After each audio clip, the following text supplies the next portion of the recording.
Thank you for letting me be here. I'm really excited. I feel that I'm sort of under the perfect storm right now where I can do my job and make an impact in my district. First off, I was a teacher for 12 years before I went into this role. So I know the perspective of a teacher, and I know this perspective of the student.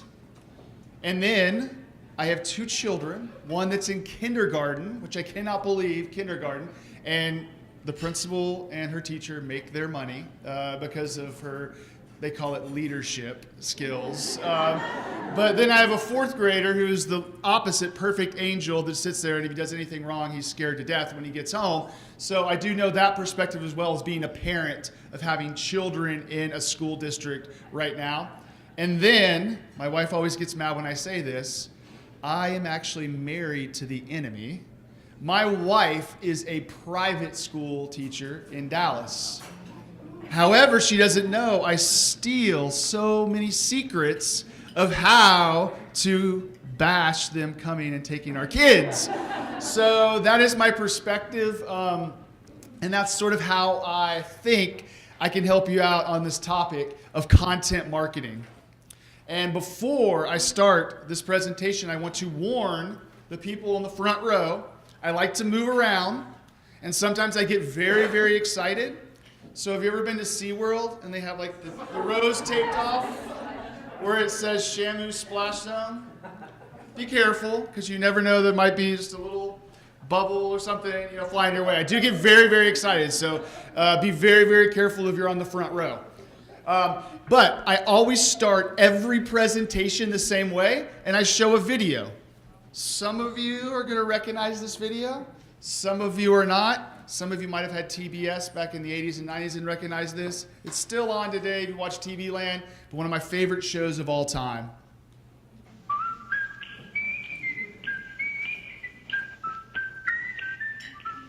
The Andy Griffith Show, starring Andy Griffith, with Ronnie Howard, also starring Don Knotts. Brought to you by Post, the cereal that starts your day a little bit better. Post. All right, Andy Griffith was the #1 television show back during the 60s, especially in that time period of 67, 68, 69. #1 show of all time during that time period. And if you can believe it, almost 50 million people watch that show on a weekly basis. So when someone advertised like Post, people were going to run to the store and buy Post cereal. They didn't have the internet to check to see if Post was healthy. They didn't have, their friends to, they saw it on TV, this new invention, this box from the Andy Griffith Show, and they ran out and bought Post cereal. But what I really wanted to show you that commercial for was because during the 1960s, education was completely different. People woke up every morning, the students, they got out of bed, and they skipped uphill both ways, right? And skipped to their school, and they were very excited and super positive about going to their neighborhood schools. However, now, people aren't as excited to go to their neighborhood schools. We have private schools. We have charter schools. We have online classes. I'm a nerd. I watch CNBC in the morning to look at the stock market. There are actually online schools advertising during CNBC in the morning on a national news network to convince kids in public schools to go online because it's a safer environment. You'll get more rigorous curriculum. You'll get your job done faster. So we are under attack. My school district has 6 to 7 charter schools within just our school boundaries. And they know exactly what they're doing. They put it near the lowest performing schools and tell their parents, this is the most rigorous curriculum. Get out of the public schools, come to our schools. We are being attacked. So as a great poet once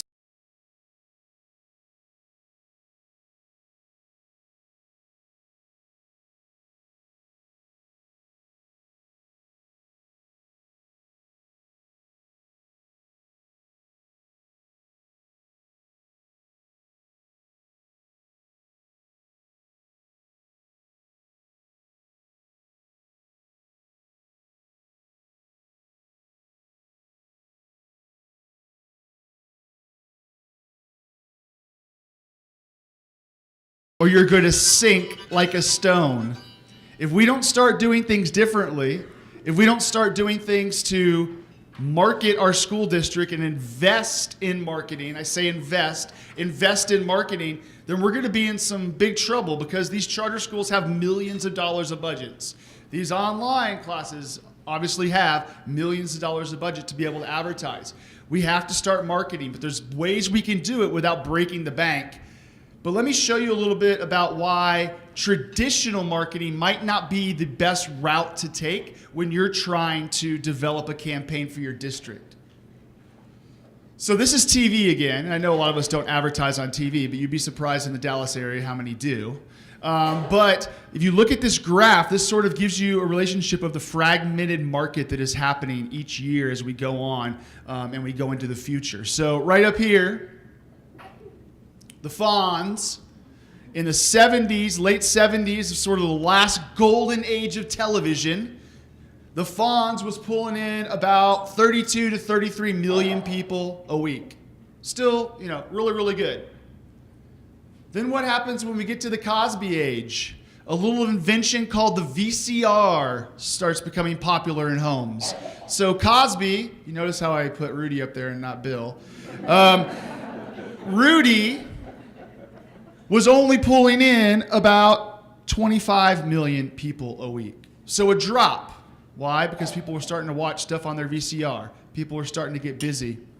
Then the expansion of cable and the internet started to appear. So Seinfeld during the late 90s, #1 television program, but only pulled in about 20 million a week. So you can start seeing the drop. Then we start getting the big drops when social media started appearing and Netflix down here for the NFL, and you can see the drops. American Idol was about 15, 16 million people a week, and now football, the #1 show, sort of depending on what team is playing, but is pulling in about 12 to 13 million people a week of viewership. So you can see the decline. We are in a fragmented market. We are losing viewers, and that does not just mean in TV. The newspaper industry is dying. People do not read the newspaper anymore. We can't advertise in the newspaper and think we're going to reach the people that we want to reach, especially the young people.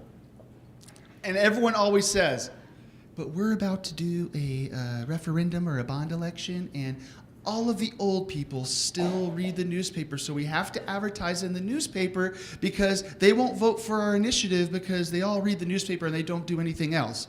All right, you're offending my dad. My dad was a loyal newspaper reader his whole life, and now he does it on the iPad, his iPhone, and he's 67, 68. He is not reading the newspaper from cover to cover. He still gets like the Thursday and the Sunday edition, but he reads the articles he wants to read. Our mind has been trained now with our smartphones to read what we want to read. We don't skim from front to cover the newspaper.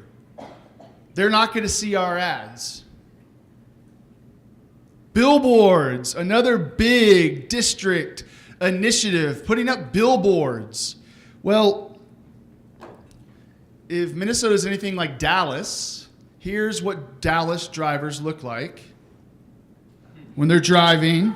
Then they try to put in their makeup, and they're talking like this. Can you believe she did that? And I cannot believe that. They learned that from Kim Kardashian, but the little trick is that the only reason Kim started talking like this is so the television crew could hear her conversation on the phone. It's not because she thought it was cool, but all these people think it's cool now to talk like Kim Kardashian on their phone, and they don't even look at the road, let alone looking at the billboards. So they're driving past your billboards having no clue what is up there. Unless you have some phenomenal billboard, you're not going to see a return on the investment that you can do in other places. And then the car radio. I don't know of anybody out there, but I listen to podcasts, Spotify, and when I do listen to sports radio, I have 2 sports radio stations in Dallas. When they go to commercial, I switch to the other sports channel. I am not listening to commercials. I have no clue what they're saying in between commercials. Because if I do keep it on the commercials, what do? We go to our phones and text our people, even though we're not supposed to when we drive. So it's getting crazy out there. Traditional media is probably not going to be the way to go. But however, the problem that we run into is a lot of our board members think that is the correct way to go. So it's very hard to battle with your board members, but I always try to remind them the return on investment, return on investment, return on investment. And then last, about traditional, one of my favorites is the Tuesday folder that goes home with your kid, or the Tuesday newsletter. So I don't know about you. Does anyone have kids? Okay, so this is what my kid's Tuesday newsletter looks like when it comes home. Step it in here. Do it a little fast. I'm going like this. I'm doing a wrestling move on top of it. And then it comes back, and then they think, oh, okay, I'm going to put this in my backpack. So they crumple it up, stuff it in the bottom of their backpack, and then we find it next year when they're in the next grade level. And we have no clue what's going on week to week in the school if it wasn't for our email newsletter or our social media blasts. So traditional media is pretty much dying a slow death. If you look at this chart, I know it's a little bit hard to see, but the ones in the red are some more of the traditional advertising, and this is all about return on investment. What are you going to get the most out of when you invest in marketing? And if you look right here, newspaper.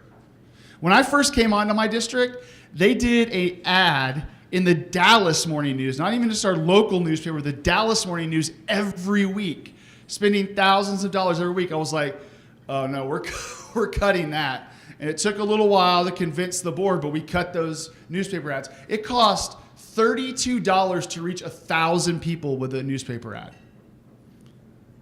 But if you drop down magazines, radio, it gets a little bit smaller. But if you start looking at Google AdWords, $2.75 to reach 1,000 people. LinkedIn ads, 75 cents to reach 1,000 people. And then my favorite, of course, because it's now Facebook Instagram ads, 25 cents to reach 1,000 people. So if you just go to your board members alone and say this, that's powerful. That's really, really powerful. Why in the world, you can say these exact words, why in the world would we spend $32 to reach 1,000 people when we can go here and reach 1,000 people for 25 cents? And with a newspaper, you're reaching those 1,000 people that might have no clue or have no desire to even interact with your district. But with Facebook ads and social media ads, you can hyper-target those people and drill down and find all the parents that have elementary school kids that might have just moved into the area. There's some powerful, powerful tools on social media where you can avoid just the throwing spaghetti against the wall and hoping to hit one of your people that you're trying to get into your school district. But with social media ads, you can really, really hyper-target those people and make an impact and make a difference with your dollars. So I always tell people, it's unhappy days for traditional media. Unhappy days, yours and mine, unhappy days. So you're basically throwing your money down the drain when you're doing newspaper ads, billboards, when you're trying to put stuff on the radio. You're basically throwing money down the drain. You're not putting a correct return on investment on your money. So why is that? Why do not people look at traditional media anymore? What has killed sort of the traditional game plan that school districts are so used to? Well, first off, people are zombified. Everything they do, they are in the moment of something else on their phones, on their laptops. When they're watching a show, especially when a commercial comes on, they're going to go to the bathroom. They are just out, and they are not going to even focus on ads. They want to do other things. They're multitasking. It might not be a multitasking that's going to get you ahead in life, but it's definitely, playing games on their phone, texting their friends, or like my wife and I, when she's sitting on one side of the couch, I'm on the other. We text to see how we're doing when we're watching a show. But people are zombified. Even the biggest game of the year, where some people just watch it for the commercials, the Super Bowl. You go by the water cooler the next day and people are talking about their favorite ads. They're like, oh yeah, I really love that one where the Clydesdale kicks that football through the upright, and then at the very end, all the football players drink that beer. Yeah, I just really think that was just a great Target commercial. I was like, you don't even know what business is representing the commercials. You're looking at an entertainment value. Of course, that's a Bud Light commercial, Budweiser, but people don't really pay attention to the meanings and what the ads are trying to say. So we're zombified. Number 2, they do not trust you. They trust their friends. They trust their family. They trust Kylie Jenner on Instagram. But they do not trust you because every piece of information is out there right now. Schools have to be transparent. If you're bragging about, oh, we have the top gifted program in Minnesota, well, someone could go online and call you out if you do not have the top gifted program in Minnesota. They trust these review sites, these great schools, because they think they have some great equation that's building this, review for your school district or your schools, but they don't trust you. You have to gain that trust, and that's what I'm going to talk about today is gaining trust. But it's very hard to gain trust, especially with traditional advertising. And then let's face it, we hate advertising. We cannot stand advertising. We go to the bathroom during advertising. We go get food, the queso bowl during advertising. We even have billion-dollar industries that erase commercials, DVRs, TiVo, Netflix. We don't want to see ads. We definitely don't want to see ads where we've seen ads 50 times and we keep getting bothered by the same ad. We do not want to see traditional advertising. You have to do things differently. And then the last reason is, especially with the younger generation, is the digital crack brick of the phone. People are preoccupied. They are not looking at traditional media. They're finding their information online with their smartphones, through their apps. They're on Twitch. Has anyone ever heard of Twitch? I think this is going to be the next powerful platform that your school districts need to be on. It's basically a video game platform that people watch other people play video games. But here's the stat that is crazy that I really think this is going to be to your advantage, and you start looking in advertising on this platform or even creating your own content, is that a 15 to 35-year-old spends an average of 20 hours a week watching this content. 20 hours a week. They still have to sleep. They still have to go to school. They still have to go to work. 20 hours a week of watching other people play video games. It's huge. This is actually owned by Amazon. Go figure.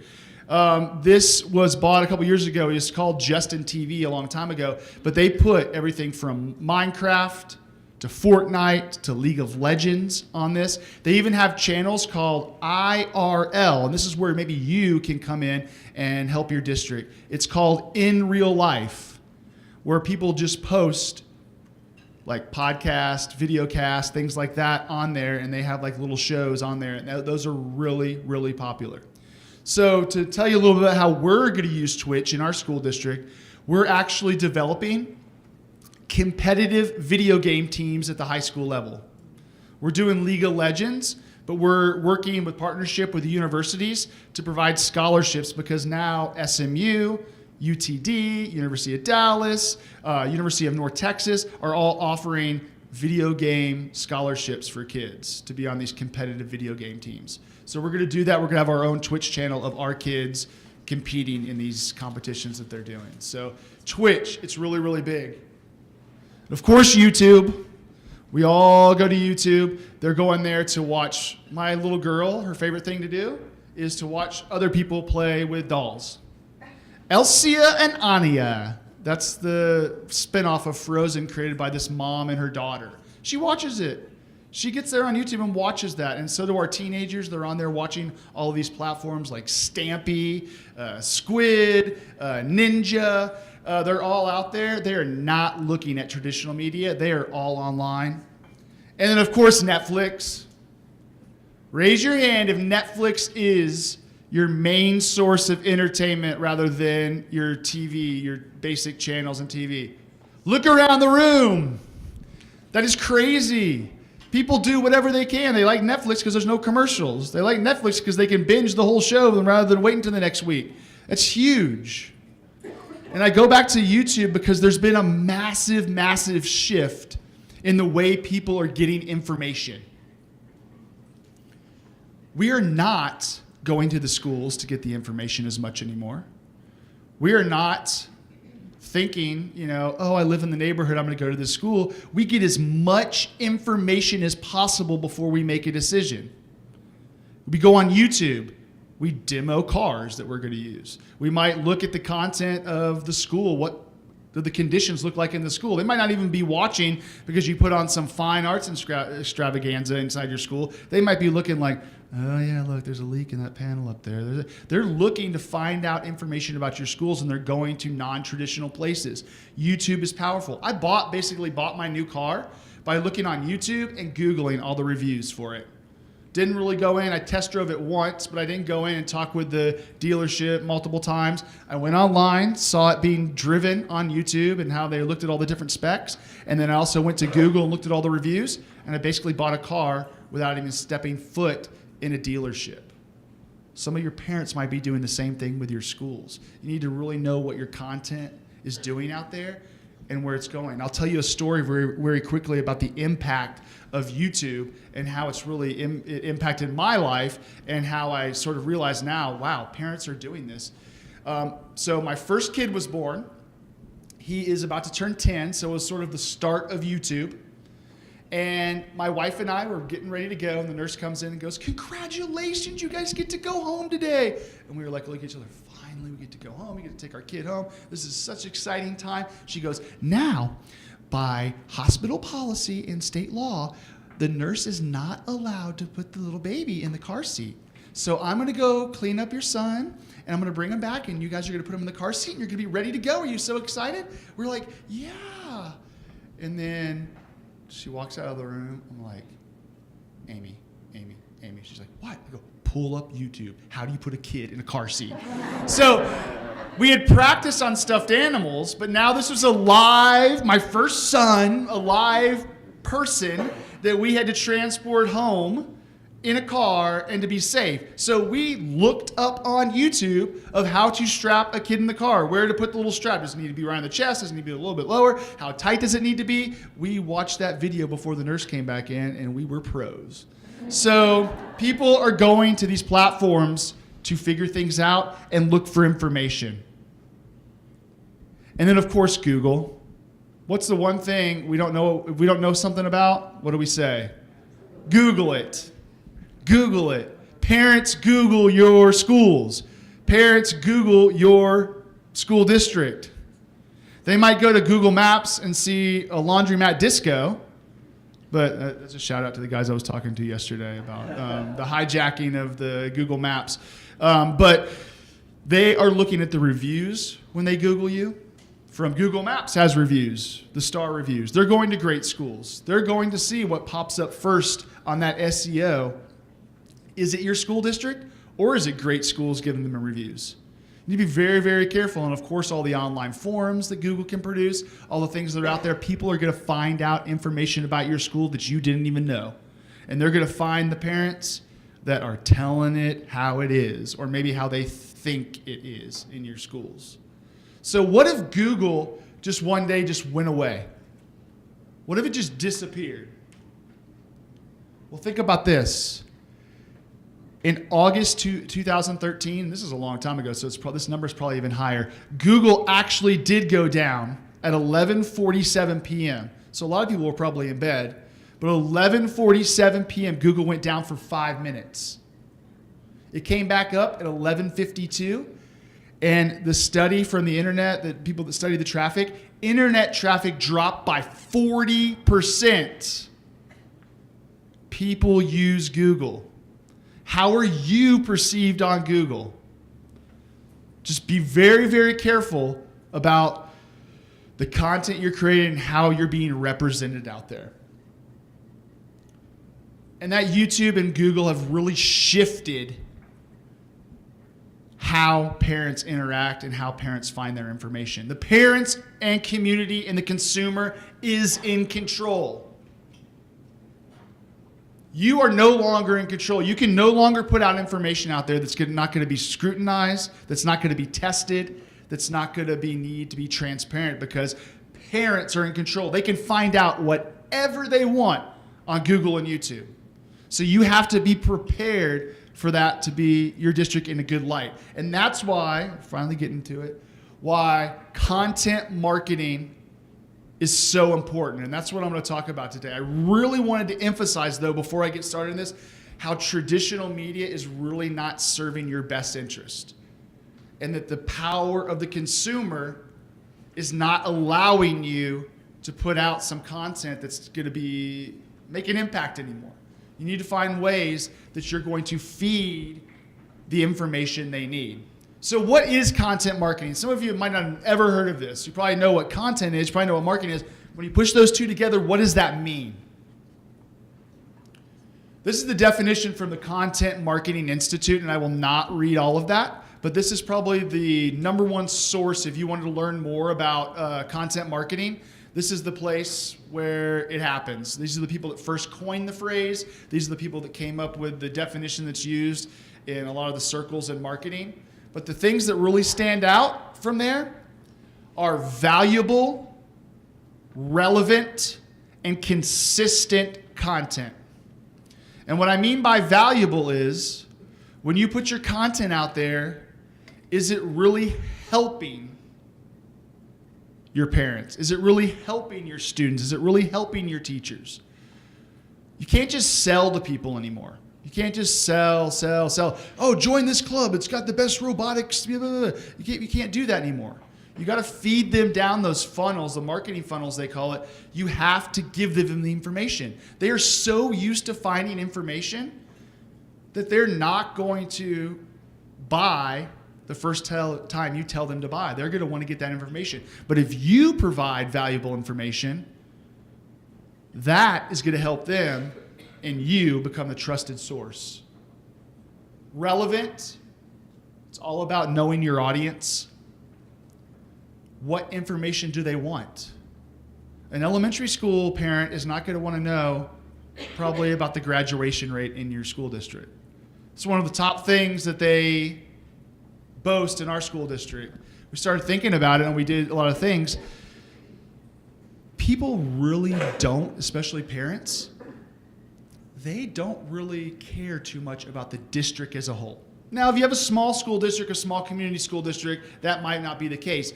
But parents care about where they're sending their child to school, and even more specific, what teacher is with their student every day and what's going on in my child's classroom. They might care a little bit about the feeder pattern and what's going to happen in the future, but I'm telling you, they care the most about the everyday interactions that happen with their child now. Are they being loved? Are they being attended to? Is the curriculum right for my child at this stage of their life? That is where I'm a parent, and I really haven't looked much about what's going on in the high schools. I have a little bit of a glimpse because my wife's a teacher of what's going on in the high schools, and I know a little bit about what's happening in our high schools. But I care about my son getting the curriculum he needs now in that classroom. So some of the ways we're promoting some of our school districts, you really need to drill down and find your audience and be relevant to that audience. And then consistent content. You can't just do it one day and think that you've done content marketing. You need to have a plan. You need to have an editorial calendar. You need to be consistent with the amount of information you're putting out there and on the same day, the same time, it's crucial because parents are going to start looking for that if you are consistent. They're going to keep coming back and looking for the next big blog post or the next big podcast. They're going to want consistency. And that second part of the definition, to attract and retain a defined audience. And I just said that. You have to know your audience. It's one of the most important things when you're developing a content marketing plan. You have to know what they want. You also have to know what pain they're experiencing inside your district or in their other district. You need to know all those different things in their lives because it's going to be a different way you're going to advertise through them, how you're going to present your product and present your information. And I bet if you Google content marketing, maybe you did before just to see what this was all about, you probably got blog a lot. Blog, blog, blog, blog. That's a great tool, but there are thousands of other ways that you can put out content and that you can be impactful with your community. It's all about knowing your audience. Would they rather listen to a podcast on the way to work? Would they rather watch a video series? Would they rather have a question and answering session with teachers? There's tons of stuff. There's different ways, infographics you could put out there. There's different ways that you can present content marketing. It's not all just about blogs. So what are some of the benefits if you decide, if I've convinced you, maybe we should shift a little bit of our money from traditional into this content marketing craziness. So what are the benefits, the true benefits that you're going to see when you start using content marketing? Well, number one, SEO. That's search engine optimization. Google is all about valuable content on their pages. So if you're producing valuable content that is going to be liked and really appreciated by your audience, that is going to rank higher in the Google algorithm for SEO than any type of content. You need SEO because you have to be ranked on that first page as a school district. You have to be ranked. If you're not, how many people actually click at the little bottom and says go to the next page and they're really in a hurry looking for something? It's all about that front page.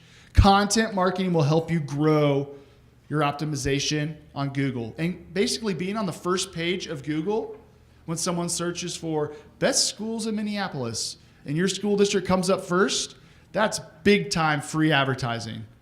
Big time, because they're going to trust that. It's number one on Google. Second one, relationships. You're starting to form those relationships with your parents and your students. You give them great content, they're going to like you for it. If you're giving them a blog about the 10 steps of how to identify a gifted student, and they think their student is gifted, and then they run through these little steps and they send their kid to get tested and they become gifted, you're going to have a friend for life. The content that helps, it's all about help. It's all about helping people. When you help someone, they get a big smile on their face and they're, a friend.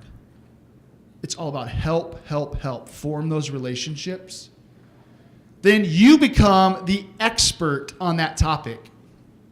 So if your content marketing deals with, kindergarten, how to prepare for kindergarten, how to prepare for the CTE, the things that are coming up in CTE. You talk about academies in the school district. You talk about how to get financial aid for your seniors in college. That's all content.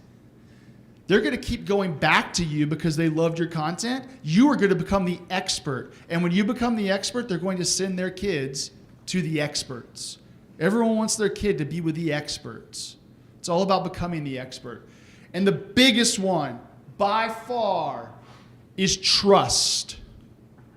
You keep putting out this content, they're going to trust you. Remember when I said people just trust their friends and their family?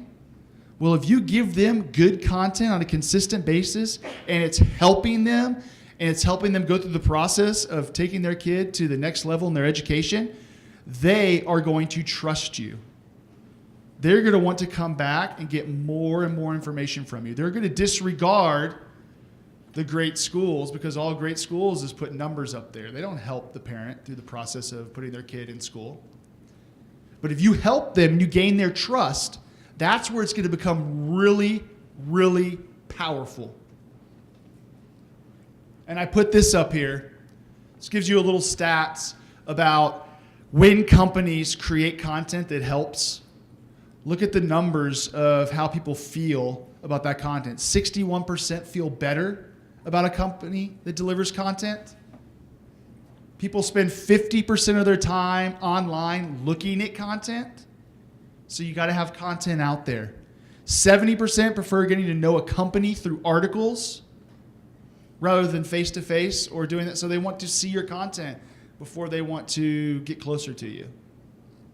90% customers feel custom content is useful for, like, if you give them a certain piece of content that goes just for kindergartners, those parents are going to love it. They're going to think it's great. But the most powerful one that I got from a book called Millennials with Kids. If you have not read this book, Millennials with Kids, it's incredible. Because guess what? We make fun of millennials being the teenagers and slacking off and being entitled. Guess what? They have kids, and they're going to be in your elementary schools. They already are. So you really need to concentrate on that demographic, because that's going to be your future. That's going to be your future growth in your school district.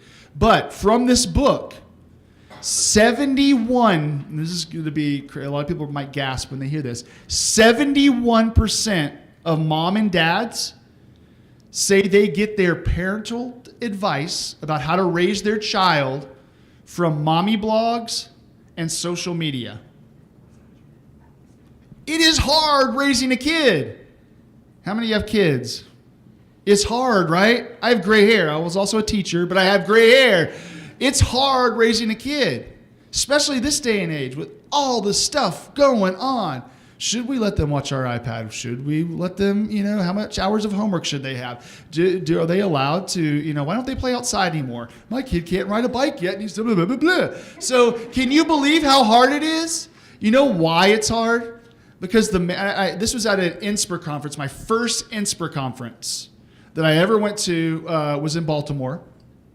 And a group came in and they did a study on public education. And they said the number one reason why parents pick a school district is because they want to look competent as parents. So think about that. They're getting their advice because they pretty much know they don't know what they're doing. So they have to go online and try to find the best advice possible so they can brag that I send my kid to such and such academy. And so, I thought the best thing was when my baseball games when I was a little kid. And I grew up in the 80s and 90s. And my dad had the big VHS camera, right? And he used to take it. And back then, you couldn't just have your phone and film each at bat. The dads had to film every single moment of the game, right? So you'd see him walking in the grass with it going, you could see him just sort of talking with my mom and some of that. And the funniest thing about those broadcasts were that on that VHS tape, he was sitting next to my mom. And what did the moms do during the game while the kids were playing? They would gossip about schools, about teachers, about their neighbors, things like that. So if you go back and listen to some of those things, you could get a case study about elementary, raising your elementary kid and what parents feel is the best. It is crazy out there. So parents are always trying to feel as a competent parent. They are scared they're going to mess up. They want that help. They need that help. Give them that help. Don't let someone else give them that help. You give it to them so you become the expert. So how do you get started in content marketing? How do you even go about developing this process? Well, the first thing you need to do, pretty much with anything in marketing or communications, you have to set your goals. You have to know what you want to achieve. You can't just go out there and say, we're going to put some blog posts out there. We're going to do a superintendent podcast. Everyone's going to love that. You got to have a goal for each campaign that you run, for each thing that you're going to put out there. You need to have a goal. And I know you've heard about this before, but they need to be smart, specific, measurable, attainable, relevant, and timely. They have to fall into those categories. You can't just put stuff out there to put stuff out there. You need to have, I want my kindergarten enrollment to increase by 3% next year by using content marketing. That is a smart goal. It tells you how you're going to do it, when you're going to do it, and it gives you a percentage of how much you want to increase. That way you can go back and you can see how and why maybe you didn't achieve that 3% if that is your goal. So always be thinking of the goal in mind. And this is the biggest one. I know I've already said this, but define your audience. Know your audience. It is so powerful, especially with content marketing. It's so easy to drill down and research your audiences. It's so easy to target those people through certain types of content.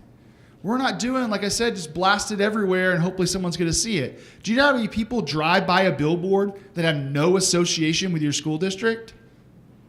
But did you know you can do a digital billboard on Instagram and Facebook, called a Facebook ad, an Instagram ad, a Messenger ad, where you're going to define it to the exact people you want to send it to. So they're more likely to click, they're more likely to be engaged, and they're more likely to follow through the whole process and join your school district. What we do in our school district is create audience personas. And what that does is it drills down deep about who we're trying to target. We don't just say, all right, we're going to do elementary school parents. We don't do that. We drill down even further. We do gender. We look at the different cultures that make up our elementary schools. We look at the geographic regions within our school district, because we have some really different neighborhoods that require different messaging and different types of content. What's their day in their life? Are they stay-at-home moms where if we knocked on the doors and went out and gave them some content, would they be home? Or do they work 3 jobs and they can't come to events and things like that? Would Facebook Live be better so they can watch it whenever they want to in their pajamas after they put their kids to bed, make the school lunches, and then get ready for their 3rd job of the night? What's going to be the best approach? You've got to drill down. And I think the most important thing is, because you can solve these, what are their pain points? What are their worries and fears that they go to bed each night worrying about their child the next day at school, maybe about their kid about to attend public school, maybe their kid switching to middle school? That's the big one for us. Nobody wants to go to middle school. All the parents are scared to death of middle school. I was a middle school teacher for 5 years. I was scared to death of middle school.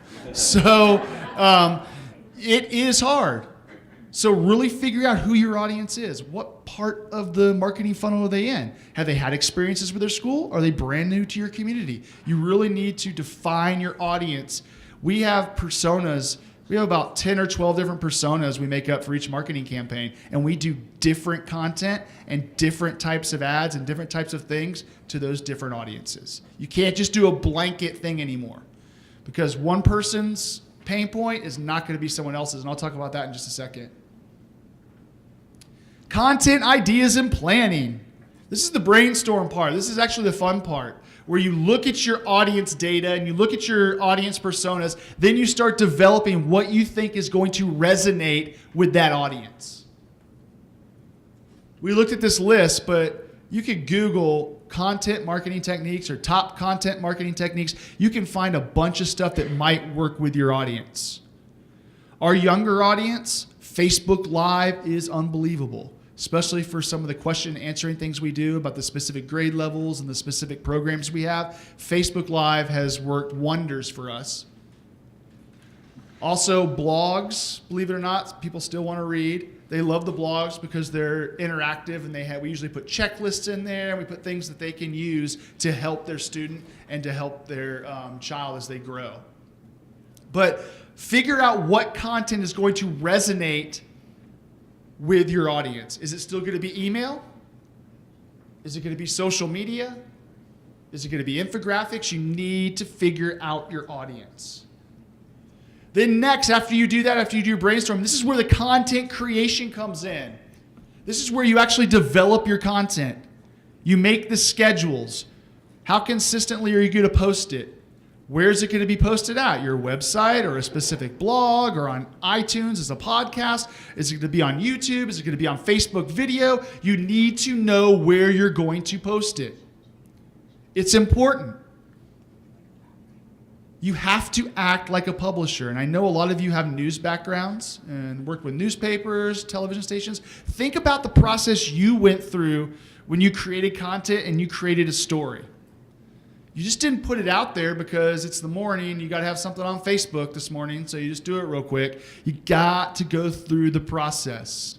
You got to know your audience, the who, what, when, where, and why. You need to know all that stuff, but you also need to put it together in a way it's going to resonate with people. Do you need graphics? Do you need a video attachment? Do you need to put longer form content of writing, or does it need to be very, very short? You need to figure that stuff out, and that's all in the content creation page. You need to act like you are a publisher, and your team needs to help you. Find the strengths of your team. Do you need to ask your graphic designer to make something for your content? Do you need to find pictures that are going to work with your content, that are not stock footage, that are real kids that go to your school district? Because I will tell you, we have an opt-out policy for our kids in our school district where we don't really worry as much because it's an opt-out policy of whose pictures we can take. We just have a list of people that have opted out of taking pictures, and we don't put them in the pictures. But here's the complaint we always get when we post pictures. It's not like, you put my son and daughter on Facebook. No, it's, you didn't put my son or daughter on Facebook. So go out there and figure out what is needed in your content to really make the biggest splash possible.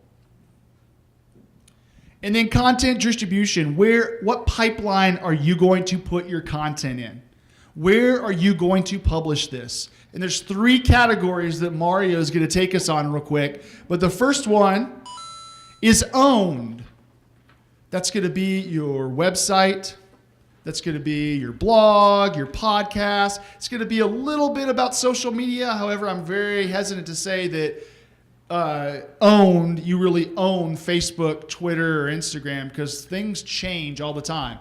Look at the bad word in marketing right now is algorithm, because they are destroying us on organic reach. So I don't know if social media is really owned because Zuckerberg and all those guys can change whatever they want at any time, and you could be out of luck. So be very careful about thinking social media is owned. You're borrowing that land. You're renting that land from those social media networks. Paid. I'm a big, huge advocate of paid social media and paid advertising on YouTube pre-rolls, Instagram stories, ads on Facebook. Those work so well. The problem is if you're not on a board doing this, probably in the next 12 to 18 months, they're not going to work as well because it's a business. Once all these big companies start figuring out that they need to be on Facebook, all the prices are going to go up, up, up, up, up.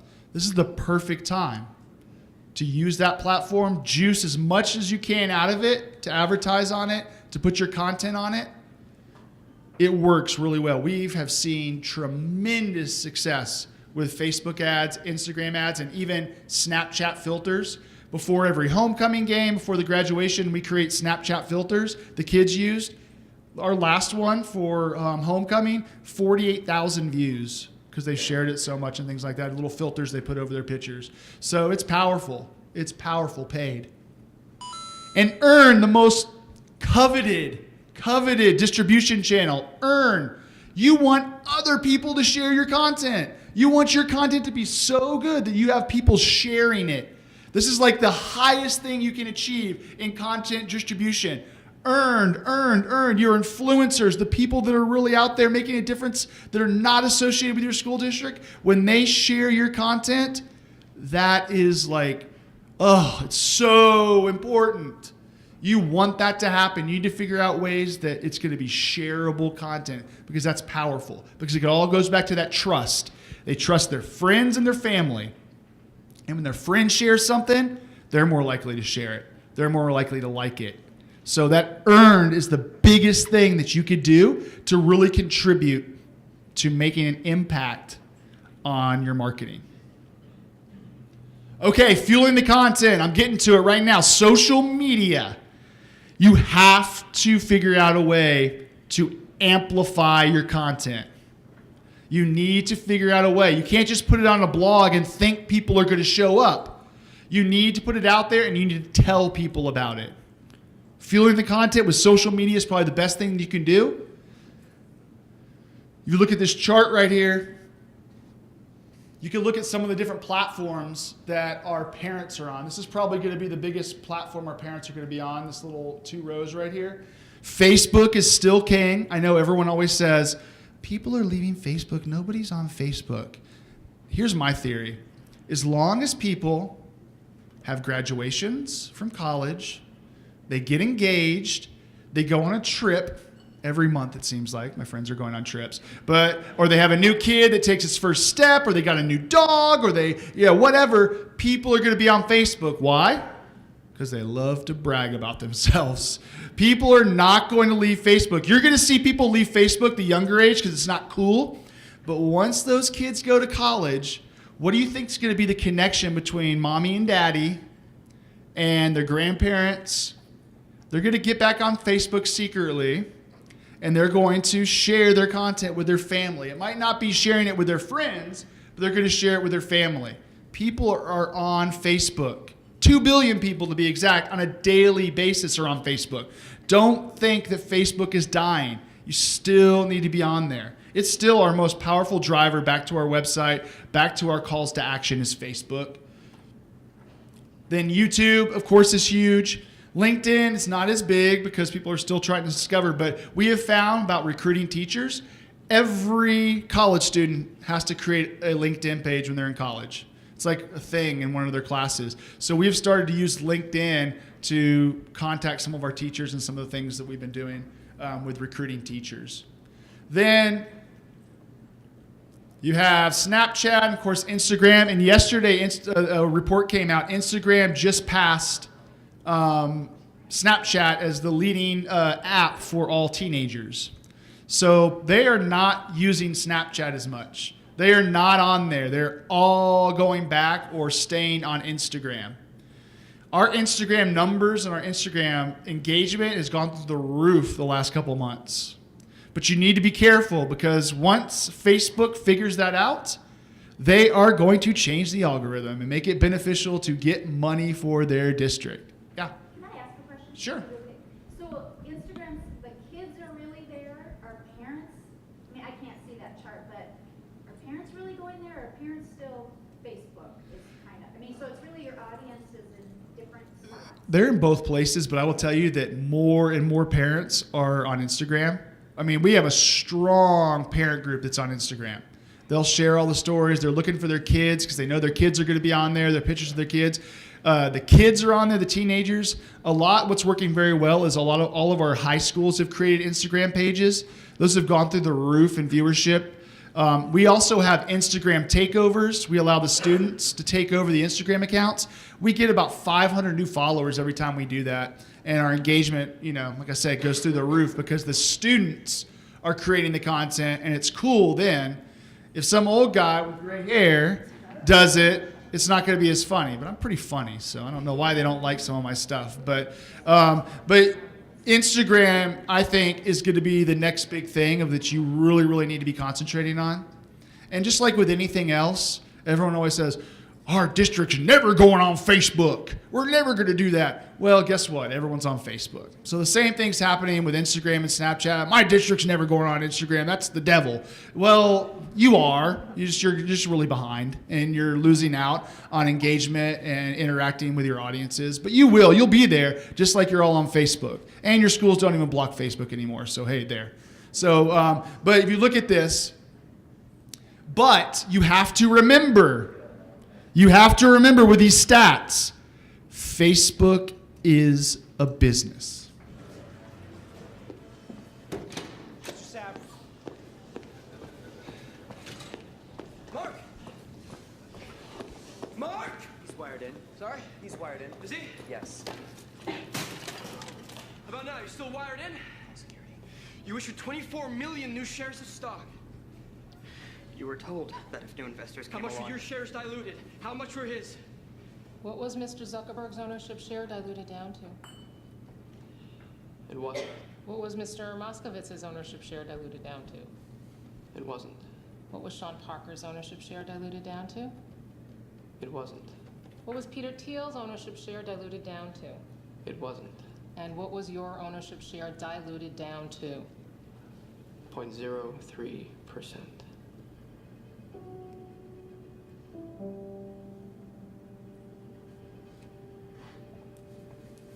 You signed the papers. You set me up. You're gonna blame me because you were the business head of the company and you made a bad business deal with your own company? This is gonna be like I'm not a part of Facebook. It won't be like you're not a part of Facebook. You're not a part of Facebook. My name's on the masthead. You might want to check again. It's because I froze the account? You think we were gonna let you parade around in your ridiculous suits pretending you were running this company? Sorry! My Prada's at the cleaners! Along with my hoodie and my flip-flops. You pretentious... All right. So you can see Facebook is a business. It broke up two best friends, but they are all about getting the most money for their shareholders. Yeah, they love their community. They're not going to hurt their community, but organic reach on social media, especially Facebook, is plummeted. You know when you used to be able to put stuff out there for your school district and it would show up everywhere and all the parents would see it and everyone would be happy, and now about 5% of your parents see your content, and you really have to boost it. You really have to promote it to be able to have that happen. You have to have key people sharing it to make more and more people see it. And then someone's mad or the principals are mad. Well, you shared Rosemead Elementary on Facebook, but you didn't put mine. Well, we did. You just didn't see it because you're not interacting with our Facebook page enough. So organic reach is plummeting. So you have to pay to play. And that sounds really bad. A lot of board members don't like it. A lot of superintendents don't like it. You're going to have to start paying to play on social media. And what I mean by that is social media ads, boosting posts. You're going to have to start paying for your content to be seen. But what I always try to convince my board members and my superintendent is this: marketing is an investment. Just like that ROI I was talking about earlier on, we're trying to find the best things and the best possible content, the best part advertising to return an investment. So if you do a killer campaign and it costs, let's say $1,000, and you get one student from that to come to your school district, it might not look glitzy and it might not look, like sexy, like, oh, you got one person. But in our school district, we get about $7,000 to $8,000 per student when someone comes in. So that $1,000 gave us a profit of about $6,000. That's a return on investment. So you got to remember that marketing is an investment, and you got to convince people that when you do things, it's all for the good of the company and the investment. Sergio Ziman, if you haven't read his book, The End of Marketing as We Know It, it's a long time ago. I got it in college, but it is very powerful still. He talks about how investing in marketing is crucial, but doing it the right way. Does anyone remember the Mean Joe Green commercial for Coca-Cola? All right, so that is regarded as one of the best commercials of all time. It always ranks on there on the Super Bowl things and the best commercials of all time. Number one, Mean Joe Green, Coca-Cola. So do you know that Sergio Ziman, he was CMO at Coca-Cola during that time? He actually pulled that ad after 2 months. You know why? It wasn't selling Coca-Cola. It made people feel good. It made people love the fact that Mean Joe Green had a heart. But guess what? It did not sell Coca-Cola. Actually, sales declined. So the best commercial of all time, some people consider, was pulled after 2 months because it wasn't giving a return on the investment. So another thing is marketing is an investment. Don't fall in love just because you love the colors you use, the pictures you use, and the content that you used. If it's not working and you're not seeing a spike and you're not seeing people enroll, you're not seeing people, your analytics go up on the certain websites you're trying to get to, just remember, marketing is an investment. It goes both ways. You have to convince your higher ups that it's working. You can't just say marketing is an investment and go spend $1 million marketing somewhere. It's got to work. It's got to be a return on your investment. And the best thing about social media, and that's why I bring it up so much about return on your investment, you can hyper-target your audience. You can really drill down and really get the audience that you want to attack and that you want to market to. So here's a couple of examples. Let's say I'm opening up a new gym with a daycare. So you can go on Facebook and Instagram and say, I want to target female mothers with preschool-age kids who are fans of 24-hour fitness. And you can send an ad to every one of those people on Facebook. That's powerful. Instead of putting up a billboard saying, new fitness gym in Minnesota, that's not going to be as impactful as you're actually going to send them a direct ad to their Facebook about your gym, and you know they're already a parent, they have preschool parents, they're going to use the daycare. It's powerful. What about a cruise line that departs? I use Galveston because I'm from Texas, but so you're going to target newly engaged couples who live in Texas that have been searching for honeymoon trips. You can do that on Facebook. It's crazy. You can look at that stuff, and it's very, very powerful what you can drill down. Custom suit designer, I'll do one more. Millennial men who just started a new job that recently moved to Dallas. Well, if you're a custom suit designer, you're going to send ads to all those people that moved to Dallas. They're about to start a new job. They need a new suit. Bam, you have an ad for them. Same thing for education. You're opening up a new STEM academy at one of your elementary schools. You might want to target the Asian Indian population because through our research, they're really, really big on STEM, and in a certain geographical area, and make sure they have kids that are going to be in elementary school. Make an ad, target using those criteria, boom. Have to have some kind of call to action to get them to the next step, but you can hyper-target these people. It is powerful, powerful, powerful. And it all comes back to looking at your data. If you do not have Google Analytics set up on your website, if you're not tracking Facebook Insights every day, Twitter Analytics, the Instagram Analytics, if you have not changed your Instagram account to a business account because you don't think, we're not a business, we're in education, change it to a business account.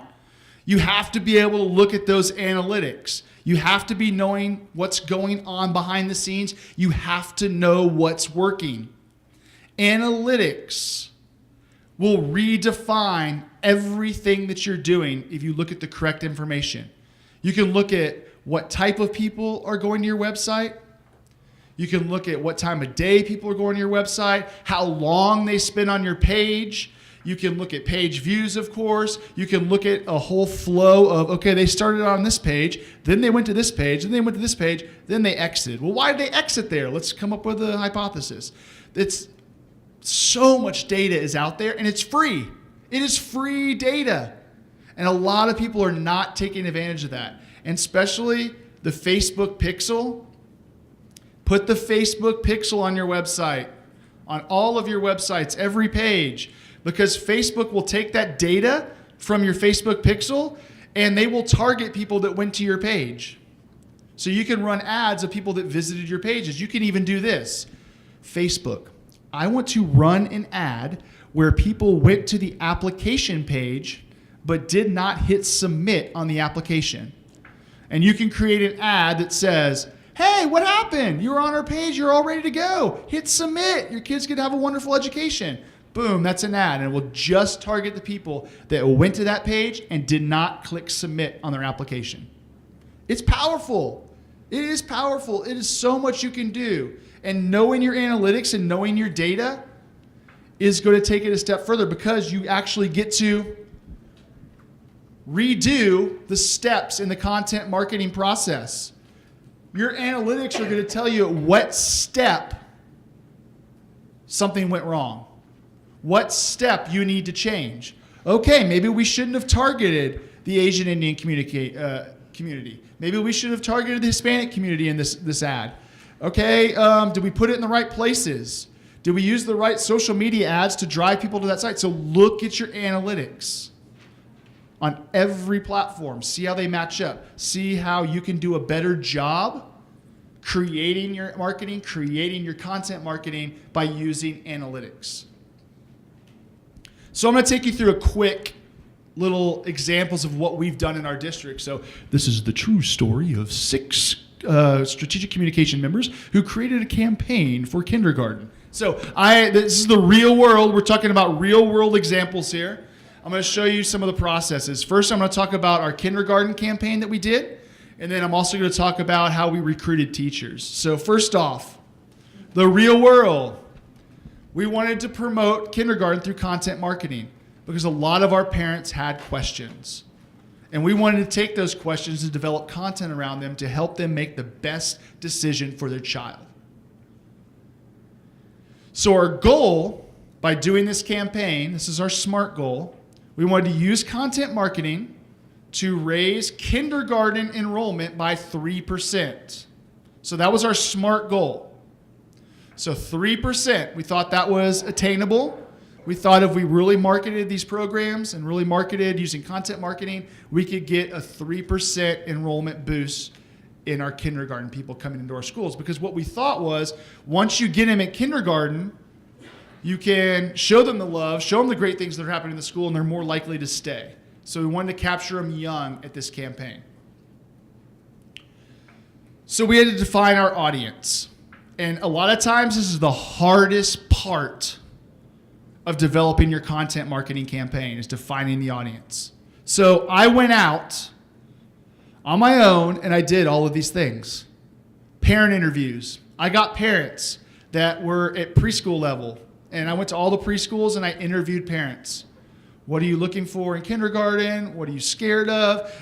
What do you think the best situation is for your child? I just asked them several questions. I did some individual interviews and also did some table interviews with a bunch of the parents sitting around. I delved down and really figured out what they wanted out of a kindergarten class. I did surveys. I did SurveyMonkey.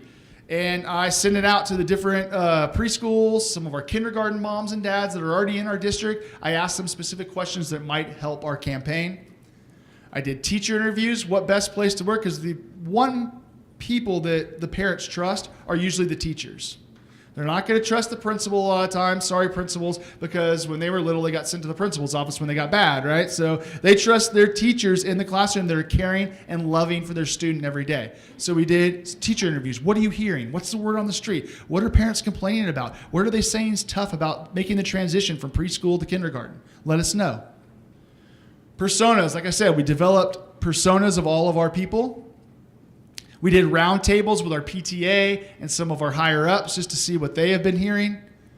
And of course, we did some phone interviews. I phoned people that have left our district and got their insight. Why did you leave? Was there something that we did? Was it something you heard about another school? Why did you leave our place of education? And from that, what bubbled up were the pains that they were experiencing and the gains that they wanted. And this flipped our whole process because we found out things that were completely different about what we thought was going to happen.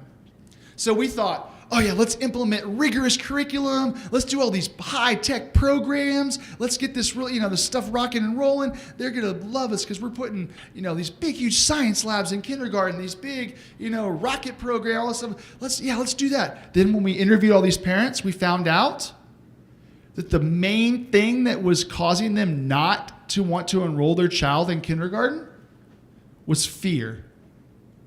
Fear of the unknown. And fear of not just, is my kid going to get a good education? No. Fear about, how do I drop them off for carpool? Do they get to eat lunch? Can I come to eat lunch with them once a week? Is this like, can I walk them to class each day, or what's going on? So they were scared about the processes and the way things, because it sort of goes back to, am I a competent parent? They wanted to know this. So we flipped our whole strategy. We went from really saying we were going to boost our STEM programs and our fine arts programs, and we went back to the drawing board. And we left it up to the experts. We recruited our teachers, our trusting teachers, to be the voice of our campaign. They created the content. They created the blog posts. They created the videos with our help. But it was their face, it was their ideas, and it was their trusting information that really hit it big with the parents. So we created a hub where all parents would feel comfortable going to, and that turned into like a blog sort of pillar page for all things kindergarten. We put blog posts up there, we put videos, we put checklists, we put as much content on there to make people comfortable about sending their child to kindergarten. Some of those articles were, how drastic has kindergarten changed in the last 25 years? It's not just finger painting anymore, right? They're actually learning in kindergarten. So we did an article on that. We did an article about 5 awesome articles you can find on the internet to help prepare your child for kindergarten. So we were helping them. We were helping them through blog articles, through videos, help.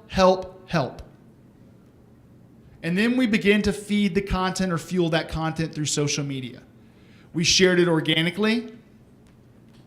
We promoted some of the posts. We did ads, putting these blog posts in the Facebook ad. We started sending out this content. We wanted parents to see this content and go back to the kindergarten website. We wanted return customers. So we started sending this out on social media. And in those blog posts, as we started creating more blog posts and more videos, we put small little ads in the body of the blog to invite them to an event we called Live on Facebook Kindergarten Live. And what we did is we had 7 expert teachers, kindergarten teachers, and we had a round table and we went Facebook Live. And we basically had a big question and answer online where parents could submit their questions ahead of time. We gave them a chance to put it into a database ahead of time, but also during the live event, they would comment and we would answer their questions. So it was basically a forum where parents could become more comfortable about the kindergarten process. Then when that was over, I downloaded it and cut it up. Each individual question that was asked, I cut it up into its own separate video. Put it on YouTube, create its own playlist, and I put that content back on the kindergarten site. And we started fueling more and more content. People that missed the event, that just wanted to know specific questions, they could go to a list and go, boom. What does a typical day look like on kindergarten? Boom. How does carpool work? They can click on that question and just watch the 1-minute version instead of watching the whole hour of kindergarten live. It worked really, really well because it was able to drive more and more people back to the kindergarten website. Then we decided to put up a lead magnet or something that we knew the parents would really, really like. So we put up a checklist of how to prepare your student for kindergarten. And we put this at the very top of the web page. And when they click there, they had to fill in their email address and their first and last name. So we had thousands and thousands and thousands of people download this content. Why? Because it was a helpful checklist and they wanted their child to be prepared for kindergarten. So they wanted that checklist. So we built an email database and we didn't drop these emails into our big district newsletter. No, we created a kindergarten niche newsletter. So what did we do after that? We started sending out content through that email. It was a weekly newsletter for kindergarten parents or future kindergarten parents. And all we did was put more blog posts, We talked about where you can find some of our schools, come to some of our events that are happening on the campus, more articles and things that might be relevant to what their child needs to hear about preparing them for kindergarten. So we just kept putting out more and more and more great content. It's all about feeding the marketing funnel. It's all about getting into a place where you're going to feel comfortable about finally asking them to buy your product or enroll in your schools. So what we did is we put this organic social media, paid social media, print material, blog posts, Facebook Live. It all drove people back to that kindergarten website. That was our main goal through all of our stuff. Drive them back to that kindergarten website. And from there, we eventually posted that opt-in guide about the checklist I was talking about.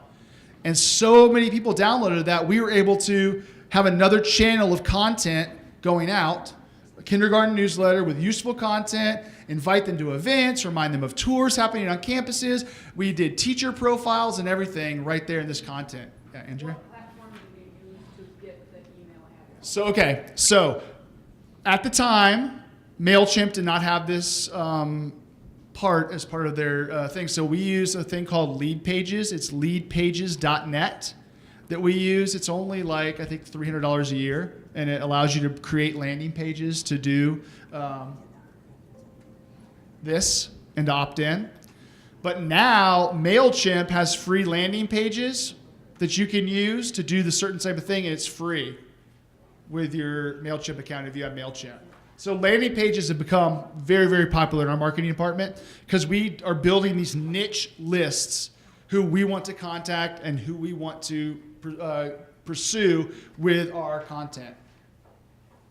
So, and here's the next phase, the next example. I'll let you watch this video. How can we make our community better? What will push us further? Who will make the future brighter?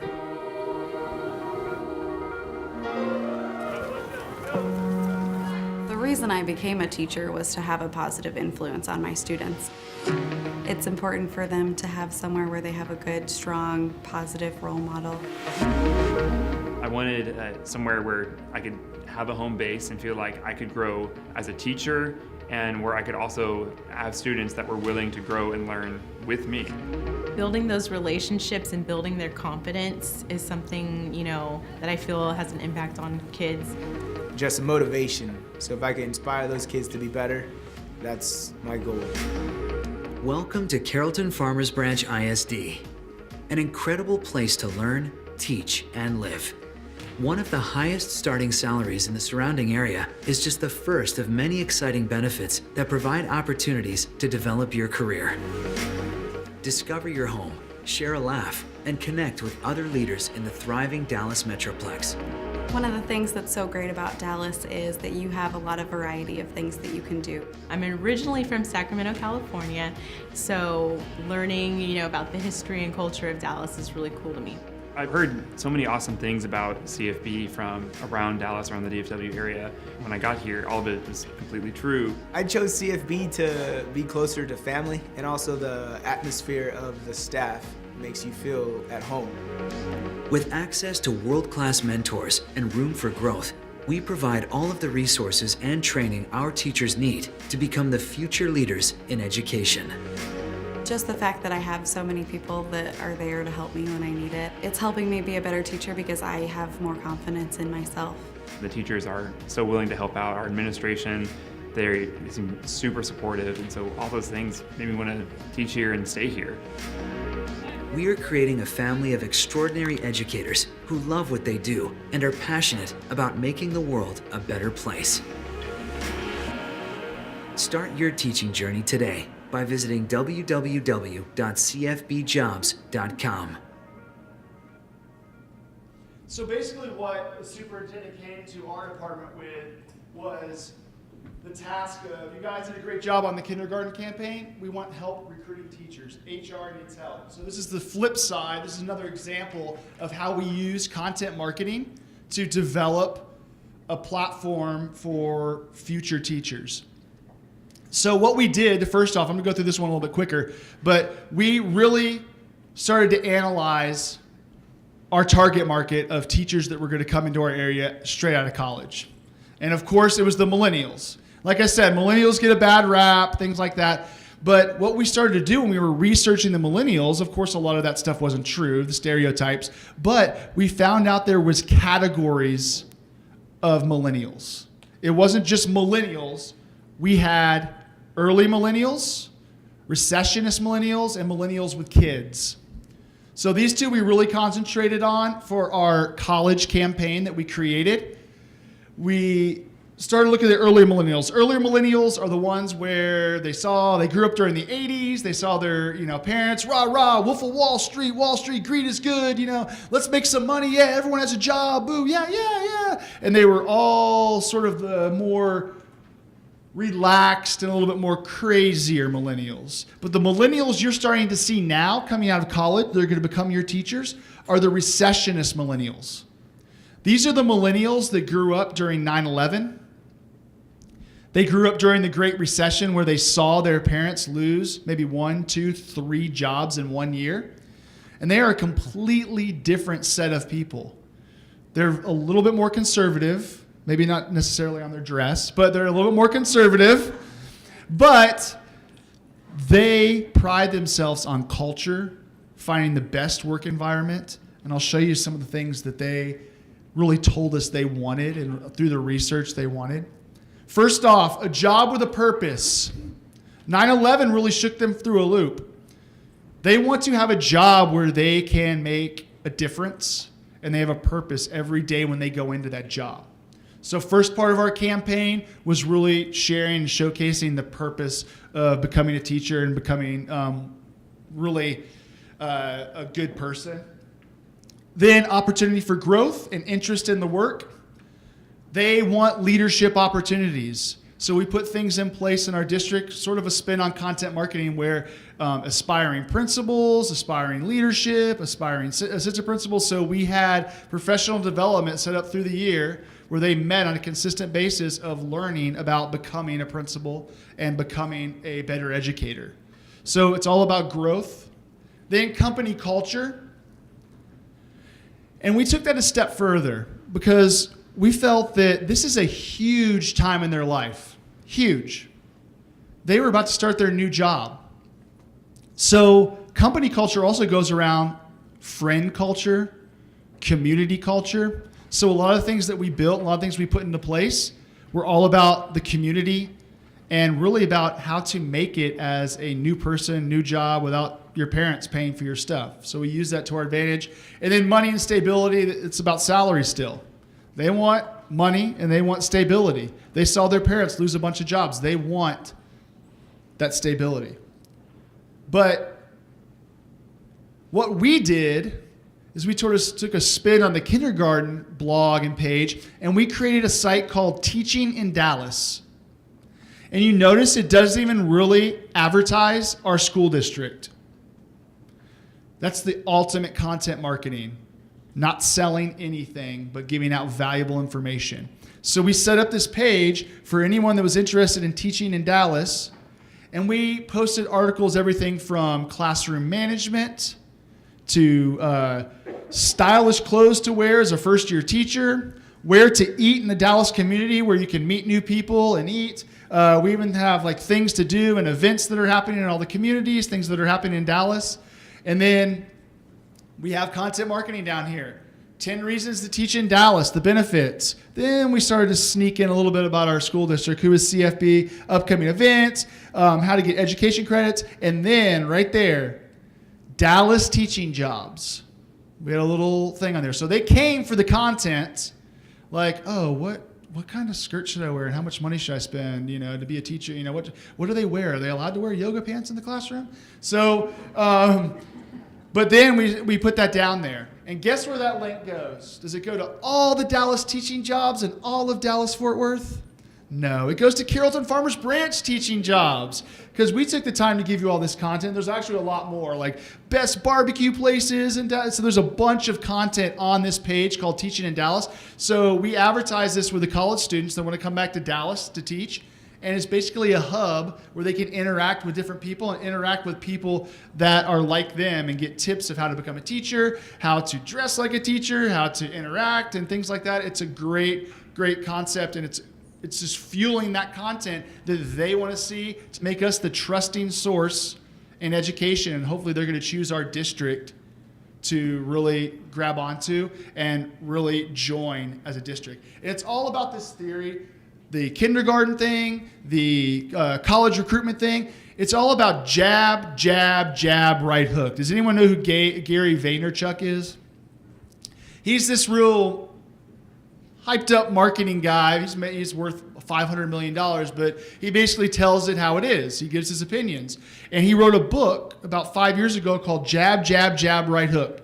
If you don't know boxing, you have the jab, jab, jab, and then your right hook is more of your takeout punch, where you're going to take somebody out with. So he equated that to give a little bit of content, give a little bit of content, give a little bit of content, and when you think they're ready, you've given them enough content, they trust you, boom, right hook, sell them on your district. Have them sign up for enrolling. Do that thing. So you jab with how to dress as a teacher, dress code, what's the best dress code? You jab with that.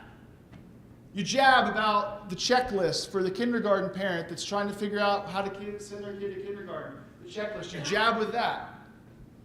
You jab with that Facebook Live where all these teachers are asking questions, all the questions that want to be asked, all the pain points, everything. That's a jab. Then you, boom, you right hook after you really convince them, and you sell, sell, sell. Invite them to parent previews, because that's how you get them in and convince them on the sell. You tell them that open enrollment starts today. You click here to enroll. You give them a video about kindergarten, but on the video you send a link to a website where they enroll for kindergarten. Join our schools. Visit our school websites for all the tours. So that's the right hook.